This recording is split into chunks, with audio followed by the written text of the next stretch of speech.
ఓం కాత్యాయనాయ విద్మహే కన్యాకుమారి ధీమహి తన్నో దుర్గి ప్రచోదయాత్.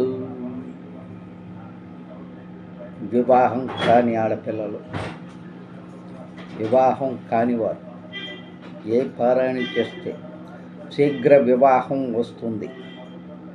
పెళ్ళి కాని పిల్లలు, కోరికలు కలిగిన వారు తిరుప్పావై పారాయణ చేయడం వల్ల అవి ఫలిస్తాయని భావిస్తారు.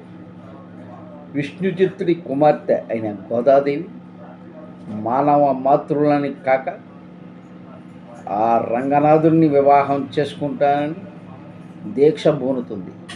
తత్కారణంగా ఆమె ధనుర్మాసంలో వేకువజామునే లేచి నిత్యము విష్ణు పూజ చేస్తూ తనకు కలిగిన అనుభవాన్ని, భావాన్ని ఒక పద్యం అనగా ఒక పాసుర రూపంలో రచించింది. అలాగా 30 పాసురాలను ఈ మాసమంతా రచించి వాటిని విష్ణువుకి అంకితం చేస్తుంది. వెంటనే విష్ణు భగవానుడు ప్రత్యక్షమై ఆమెను శ్రీరంగం చేరి రంగనాథ స్వామితో వివాహం జరిపిస్తారు.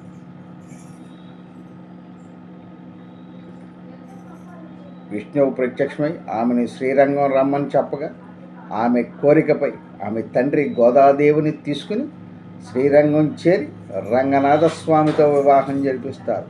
వివాహం జరిగినంతనే గోదాదేవి రంగనాథుని పాదాల చెంత మోకరిల్లి స్వామిలో కైంకర్యం అయిపోతుంది. అందువల్ల వివాహం కాని ఆడపిల్లలు ఈ ధనుర్మాసంలో 30 రోజులు కూడా తిరుప్పావై పారాయణం చేయడం వల్ల శీఘ్ర వివాహం కలగడానికి అవకాశం ఉంది. ఈ విషయాన్ని గమనించండి అని కోరుకుంటూ సెలవు తీసుకుంటాను. జై గురుదత్త.